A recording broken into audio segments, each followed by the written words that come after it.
Wellness Week. How are you, everybody? Magnus, how's it going, Magnus? I'm good. How are you? Good, man. Busy, busy, busy. Tennis and running around and all that jazz. And my dog is nipping at my butt over here. But how you dogs doing, by the way? They're doing good. I have a tendency to have them follow me around. So to make their life a little bit more better, I usually put one of their blankets on the floor next to me, so they have an option to lay down on something soft and just chill out. So they're good. They're really, really good. Yeah, I always say next time, or maybe now, who knows, one of these days I'll get another. I always think dogs should be in pairs, or at least have a cat or another animal in the house, a ferret, whatever, to keep each other company. So, anyways, okay. So today's topics: 10,000 hour rule, and why is I want to watch how I word this. Why is too much fat in our body bad for us? So the 10,000 hour rule. Let's start with that. You always hear people, and Malcolm Gladwell, the famous author, had said this.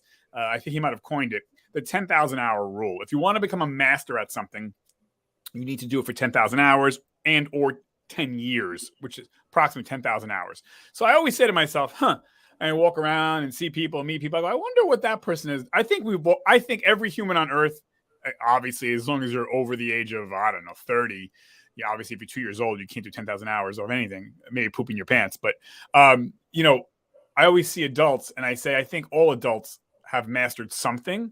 And so, because oftentimes 10,000 hours is usually referred to like you're a pro athlete or you're a scientist, and that's true. But I think all of us have a mastery or a very good grasp of something that we've done for 10,000 hours, no matter who you are as an adult. Yeah. So for me, my mastery would be 10,000 hours plus of DJing. So I have mastered the art of DJing.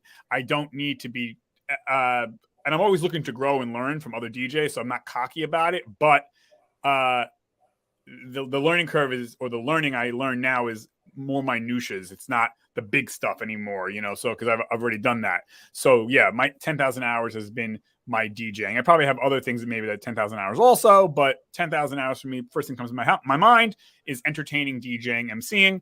That I have superseded by far 10,000 hours. So I have mastered that. I'm not perfect, but I am the master of it. What about you, Magnus? What have you done, or you see maybe multiple things that you have 10,000 hours?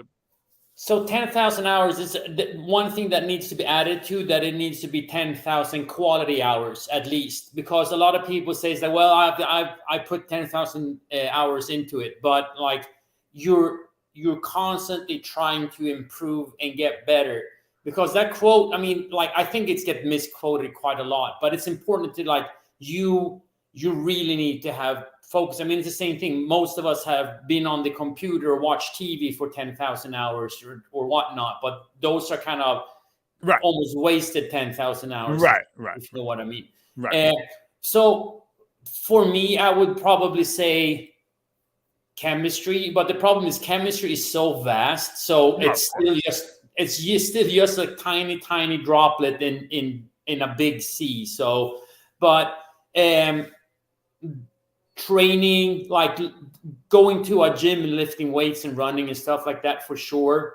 Okay, so probably football would probably add to that. And again, biomechanics of the body. Yeah, you learn. Like the injury prevention and stuff like that, because you've gone through it. So it becomes quite a lot. So when it comes to like health and stuff like that, I probably put in also like 10,000 hours. Yeah. Right. So, and then, and I also think about like, I think about like my own mother, and I say to myself, my mother doesn't have any formal education or any formal skills per se,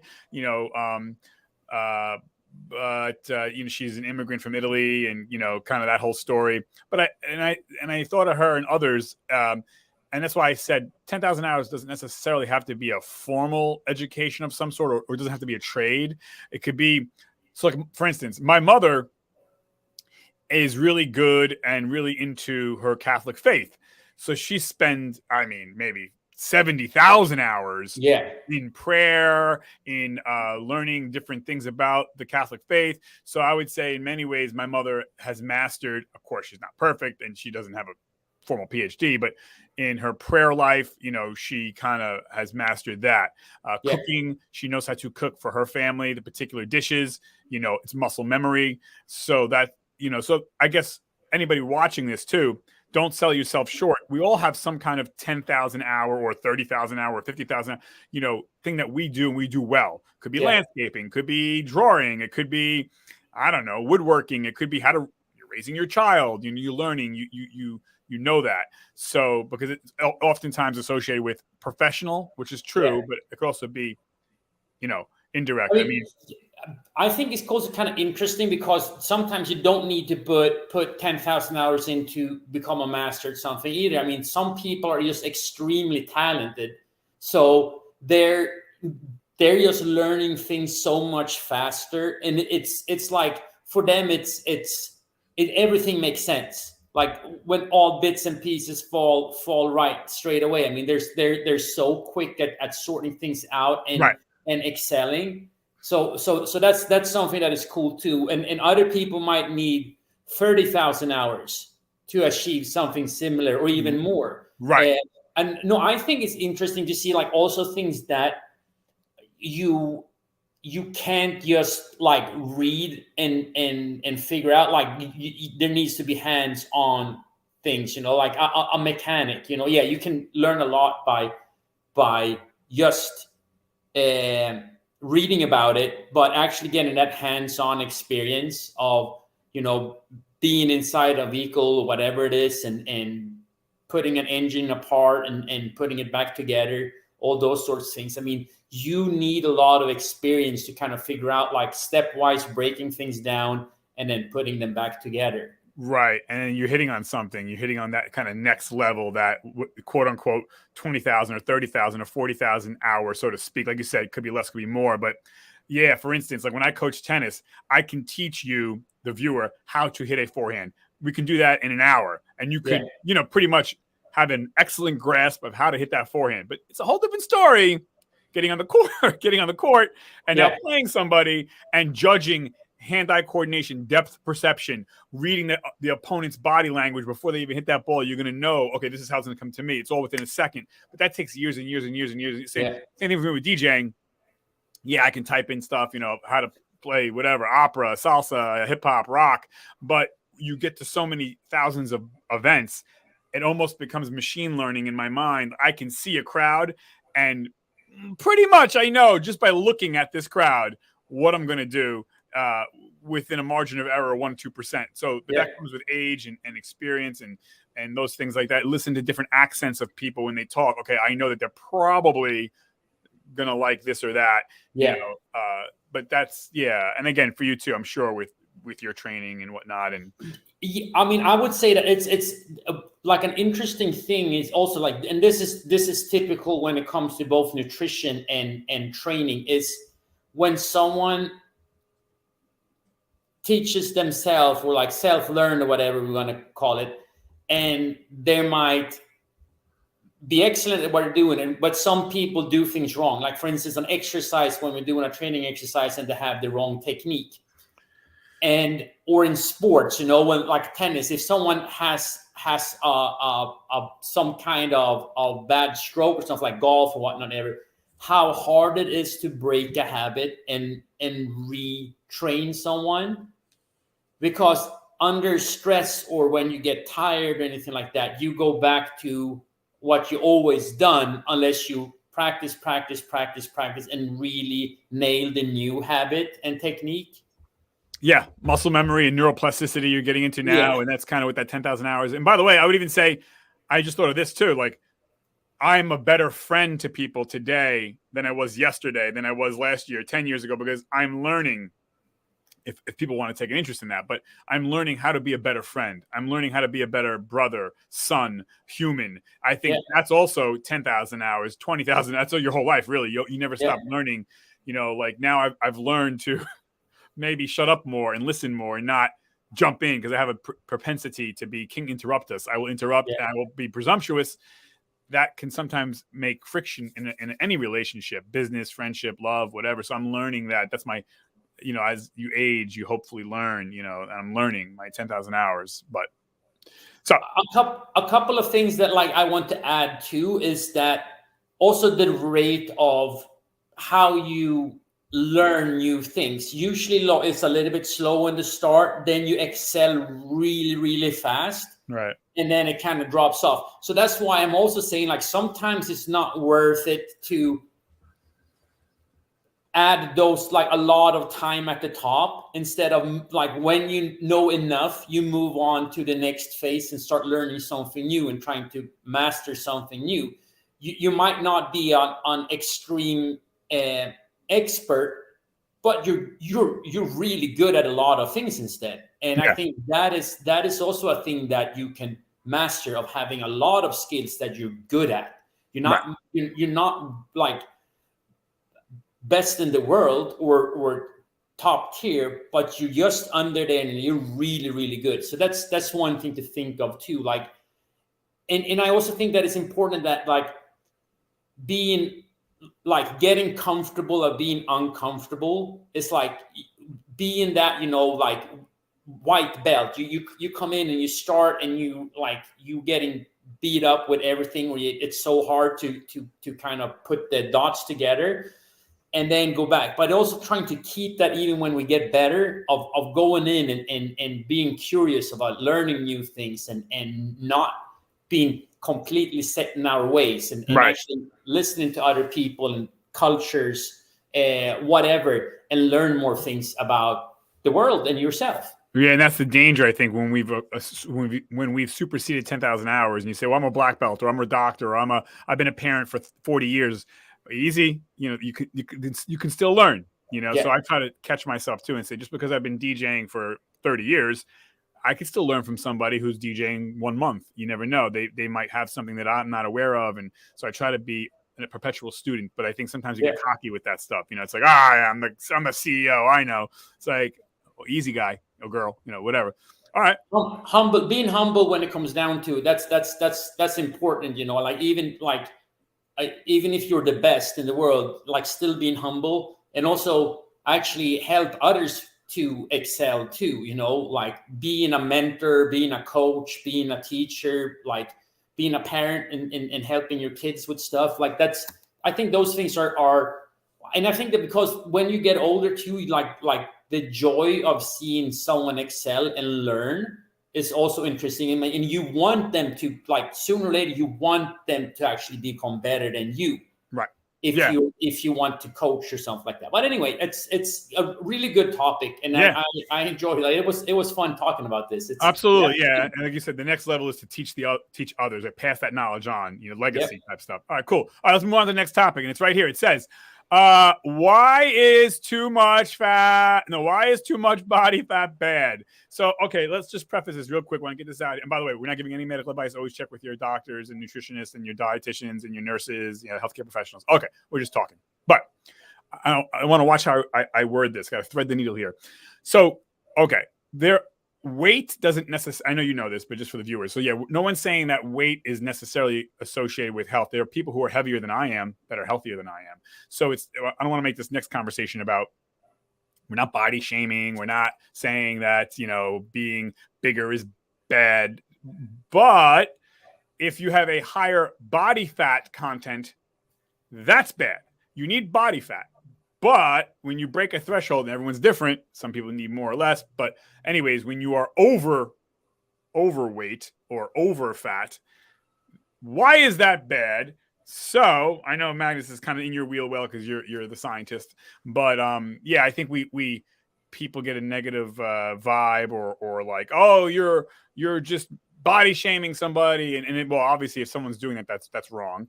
But I think we have to have an honest conversation about, being overweight or over a certain body fat percentage is deadly. It higher your risk of cancer, higher risk of diabetes, higher risk of heart disease, higher your risk of osteoporosis, bone problems, joint problems. That's not cool. So, all right, so let's talk about this.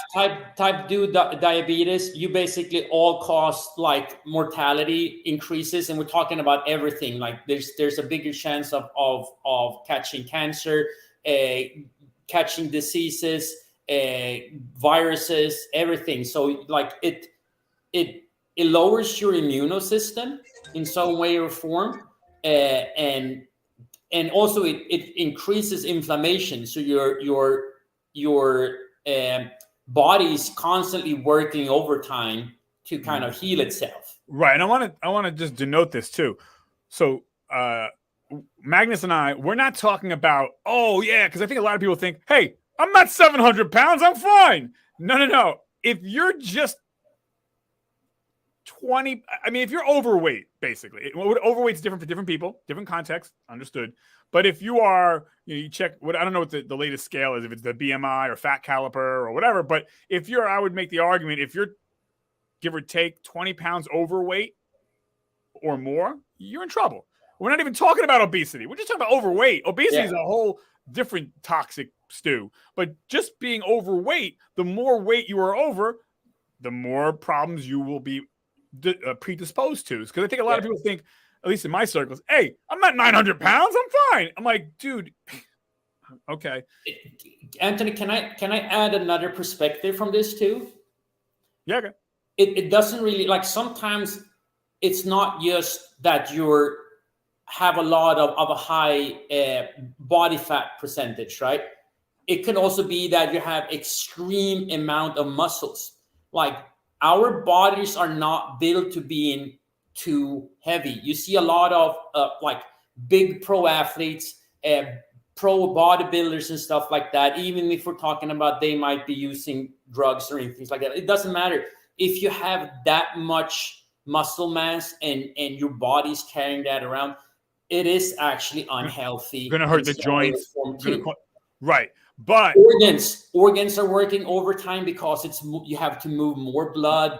There's more body mass. I mean, the more muscle mass you're carrying around, things like that. Right. And that's something, I mean, you don't see a lot of individuals that are 300 pounds plus muscle or fat, right, that lives to high age. I mean, correct. You see a drastic drop off when you're getting up in age and you're heavy. Right. But I want to say, though, you're right. You're 100% right. But most Americans don't have the too much muscle problem. They got no. I'm just talking about the extremes here. I'm talking about another extreme that another extreme might also be bad. Of course, we're fighting way more against visceral fat, having too much fat tissue on your body. Right. So that, of course, is our focus. I just wanted to mention this, that there's other reasons, like even if you have like good weight on yourself, that being too big could actually cause health problems too.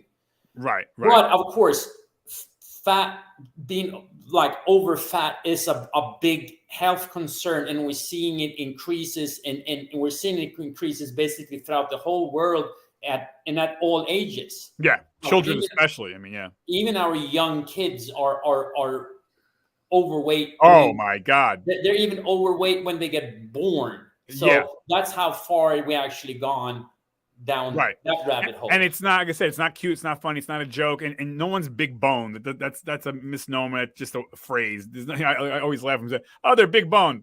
What? No, their bones are their bones. It's the excessive body fat more than likely, But now let's talk about this though. So people might be like, well, why? Why is excess fat? We all need fat in our body. I'm not saying don't lose fat, but why is excess fat? What does fat do? And it's kind of a rhetorical question, but what does fat do that makes it so deadly, makes it so carcinogenic and bad for our heart? And we know the weight problem, the biomechanics. Yes, if I weigh too much, I have to lift this weight. But aside from that, how does weight make us have more propensity for cancers? There's and this question is not easily answered because there's so many factors that we can talk about some. First of all, inflammation. So fat tissue is actually increasing inflammation in our bodies. So the higher concentration of body fat you have, the more inflammation your body has to fight. So we're talking about you can create a lot of autoimmune diseases that way. For instance, another thing, you like insulin sensitivity is usually quite low because you actually eat a lot, blood sugars are high, and insulin levels are high too, after a while our receptors becomes numb and dull to it. So it doesn't matter. The thing that's supposed to go up and down and control when we're eating and not eating, that disappears. I mean, blood sugars are constantly high. I mean, heart, like being a bigger like person or whatnot, you have to push blood around in a bigger volume. Right. It's like our heart is a 4-cylinder engine, and a 4-cylinder can only handle so much weight. But if you're going to put 9 tons in a 4-cylinder engine, you gearheads out there, it ain't gonna work, baby. And unfortunately, we all have the same 4-cylinder engine. God doesn't give us some. I mean, you can make a stronger heart, but only by so much, right? By the way, let's talk about how fat can also change hormones in our body: estrogen, proestrogen, testosterone. When you have more fat, you're changing the hormone imbalance in your body. Hence, that gives greater propensity for breast cancer, colon cancer, other cancers. It's the same thing. Like you usually see an increase in estrogen, so you're even storing even more fat, because that's what estrogen type molecules or substances do to us. Lower testosterone. Testosterone is usually a way for us that's actually a hormone that actually reduces body fat a bit, and then like not just looking at that, but just looking at other hormones that controls our food and building tissue and things like that. Everything gets scrambled up, either too high or too low. So we're trying to maintain that and go back to homeostasis. So our bodies feels better, and this is something that is also causing stress on our bodies too, like both physically and mentally, and that's something that a lot of people don't think of too, that not being able to move around, not having our physical systems work correctly affects our mental health too. So it's easier to fall into depression or anxiety and things like that. And that's the same thing with food. Food can also trigger those things too. So everything is kind of connected there too. Right. Another thing that people don't like maybe think of is poor sleep quality, like sleep apnea, and you have breathing problems. The heavier you are, the worse sleep you're going to get. Yeah, and then you're not, like, you might be sleeping, but you're not getting deep, restful sleep. So you're waking up less energy, tired, and you're in a vicious cycle of just like it's going down. And that's the same thing. Sleep is one of the most important things for our health. Right. That when we regenerate, that's when we heal ourselves both physically and mentally. So there's so many layers on this problem. Right. We haven't even started scratching the surface on when it comes to like heart diseases too. Oh, like stroke and all those things, and you see people getting forced to get triple bypass and things like that, clogging up the arteries. Right. So and I have a friend of mine who had like quintuple bypass or whatever the heck he had. And, I'm not going to get into an argument with him, whatever. He spoke, and that was that. I learned from 10,000 hours, just shut up, Anthony. But, he was saying, oh, I'm not obese, and it's just bad luck. It's genetics. I got this, quintuple bypass. In my head, I'm like, you don't have to. It's not about, everyone looks at the extreme, like, because he's thinking he's not 900 pounds, but he's overweight. He doesn't want to see, he doesn't want to admit that. He doesn't want to see that, because I guess most of America looks like him. So you're gauging with the relativity of what's around you, but what's around you not healthy. So he thinks, well, I'm not heavy, but he is heavy. It's just that, everybody else around him is like, 800 pounds, but he's too heavy for his 5'8" body frame. He's 5'8" and like 203 pounds or something like that, 200 pounds. Man, it's too much. Basically, if you have the belly, if you got a gut, if you got a belly, that's a starter right there. If you got a belly, you're in a bad starting position already. So, it doesn't have to be that way, by the way. But I think the weight incrementally creeps up on us over the years, like it's so insidious. It's so slow that, I used to be 200 pounds. I'm down to 170 now. It took me years to bring myself down. But my point is, like, even myself, I'm like, damn, how the hell that happened? And I wear it well. I'm relatively tall, but I know it's not good, So because my doctor wanted to put me again on these cholesterol, this and that, pills for this, pills for that. I'm like, hold on, buddy. I'm all for pills, but let me just look at my diet first. Look at my lifestyle. Sure enough, I tweaked it here and there, and boom, I didn't need the pills. And I think most of us go for that quick fix. Just take a pill. No. But no, I mean, like, and that's where you see a lot of problem with people that are going on a diet too. They just think, well, I'll eat healthy and good and drop the weight, and then in a couple of months I can go back to what I usually did. And again, first of all, you're focusing more on body weight than actually losing body fat. You will probably lose a lot of muscle tissue in that too. Then you gain the weight back. You're actually having less muscles and even more fat when it comes down. So you're continuously building up your fat storage, which is pretty bad long term. I mean,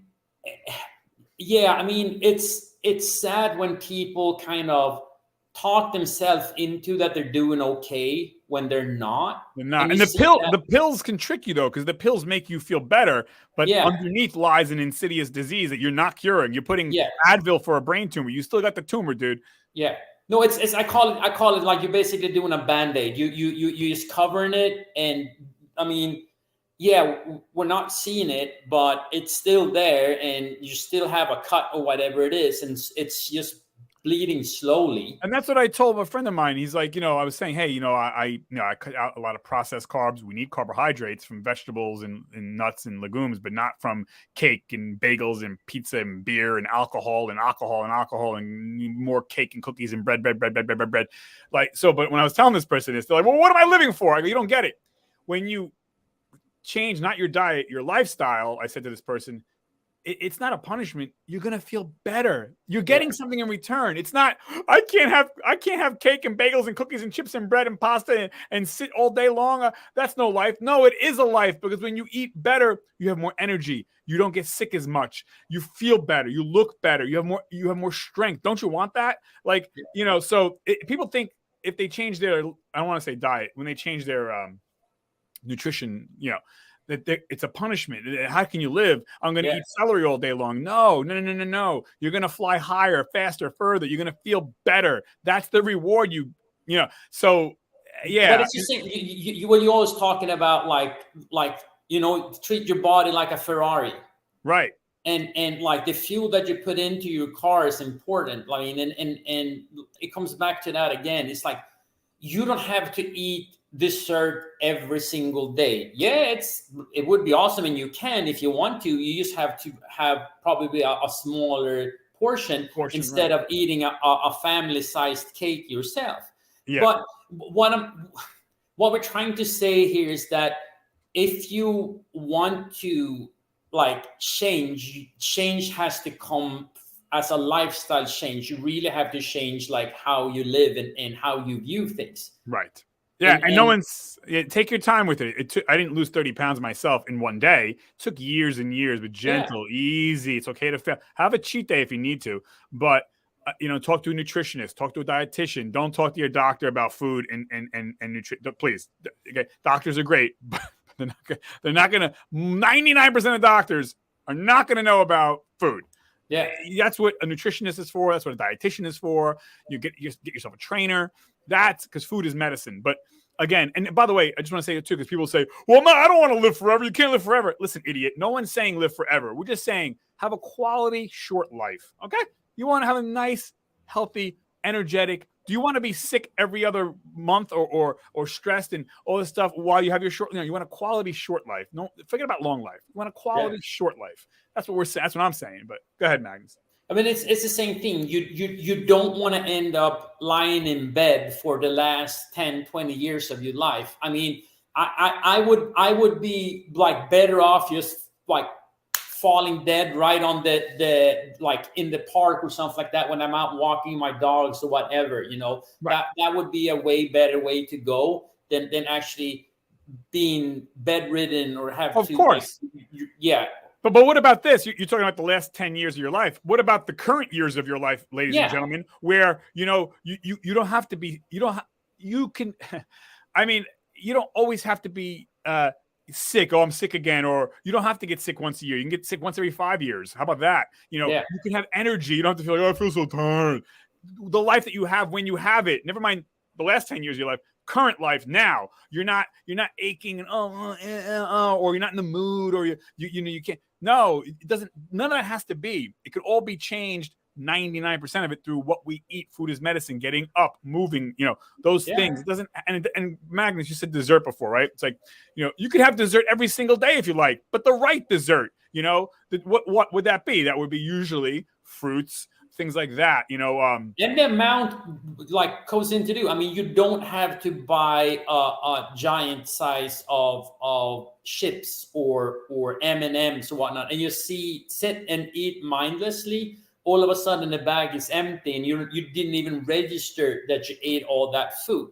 People say, well, just a portion is so little. Well, if you train your brain that it's enough, that you just take it, it's a little treat, you're going to be happy. And you also know that this is not gonna change my health or something like that too much either, because it's such a small amount. The same thing, the dosage is so small, so it doesn't affect the big picture, because you're eating good the other times too. And no one's saying don't have M&Ms. I have M&Ms every week, actually. But what I do is I don't buy them at the supermarket and bring them home. What I do is I make myself walk a mile to the corner candy store and I get the small bag. So I say to myself, you can have the M&Ms, but you got to walk the mile there and the mile back. And you can only do that, once a week or even twice, whatever. But my point is, it doesn't have to be this torturous lifestyle where you're living on carrots the rest of your life. No, you can, don't drink your calories. Have seltzer flavored water, or have water. Don't drink beer. Don't drink the wine. Don't drink the juicy drinks. Don't drink the orange juice. Don't drink the iced tea. That's all gonna raise your cancer risk, raise your heart disease risk. You can have flavored stuff, but seltzers, water, that's what I do. Or have wine once in a while, or beer once in a while too. It's perfectly fine. It's just stop doing and most people know it's bad for us. It shouldn't be a daily thing. Yeah, we continue doing it daily. Oh, I can't relax without having my drink at night. Well, that affects your sleep, meaning that you're going to be even more tired, and it ruins the immune system. Then you have to drink a bunch of coffee, and then to de-stress, you have your alcohol. So you're in that kind of bad circle. That's what we're trying to break and make it. And we're not saying that you can't have this never again. I eat pizza quite often. I'm having pizza Saturday. Yeah, because I like it, and I'm okay with it, because I also eat a big salad, and I also eat like other things throughout the week. So that is just a part of my diet, and it works. I'm not gonna gain weight from it because it's there. My body's used to it. I don't eat it every day. I might eat it every other week or once a month or whatnot. I still can have it, and not feeling deprived of it. Yeah, but I don't eat it daily. Yeah, I can't say enough to people watching out there. If you can, and there's a lot of free tools out there, just even on YouTube. Again, talk to a nutritionist, talk to a dietitian. Magnus is the pro right there. But you got his email. But we're not trying to sell you Magnus, but Magnus or anyone in your area that, again, a nutritionist, dietitian, to get a physical fitness trainer, because I think that food is the first important, and exercise is a close second. Exercise is important, but you're not gonna. You have to eat a minimum, usually 3 meals a day, maybe even more. So food is so important, and that's what can make and break us. Drink too. What you drink matters. But anyways, so that's how fat affects us, to our heart, our cancer risk. Fat, the excess fat, and we need fat in our body, but the excess fat in our body, and what is excess? You got to talk to a dietitian, or nutritionist, or a trainer to find out what is the excess. But I would say, generally speaking, if you have the gut, that's a good or bad start. Anyways, Magnus, before we wrap up, anything else you wanted to say? No, it's again, we're not giving any medical advice, things like that. But the sooner you start thinking about these things, the better you probably gonna feel. And we just want people to feel better, have more energy, be able to get more out of life, and being out and about and doing things, and if that's what you want to do, you might want to sit at home and play video games too, but being out, you're gonna feel better when you actually get back and start playing, because you have been out and done your physical activities. Yeah, and it's getting warmer out. Get out. And ladies and gentlemen, You can do it. I don't want to sound, I'm not trying to be, tongue in cheek. I'm not trying to be a wise guy. You can do it. You can. I am nothing special. I am not some, pro athlete or gift from God. I mean, like I am an average dude. If I can do it, believe me, this DJ from New Jersey, you can do it. I have no special powers. So, but step at a time. It's okay to fail. I fail every day. Get up, dust yourself off, and try again. Try again. Try again. It's okay to have some cheat meals or snacks that are, like I said, I eat M&Ms almost, once, twice a week. Anyways, but step at a time, step at a time. I know you can do it. I have faith in you. Okay, Magnus, I think we're done because I got to go play tennis now. So we're done for today. Right. Yeah. Hi, guys. Thank you. Hey, don't forget, please, high-tech editing here, folks. Like and subscribe, damn you. Okay, so thank you, dude. Thank you, Magnus. Thank you, everybody. We got a bunch of great shows coming up, everybody. Over and out, DJ Tony.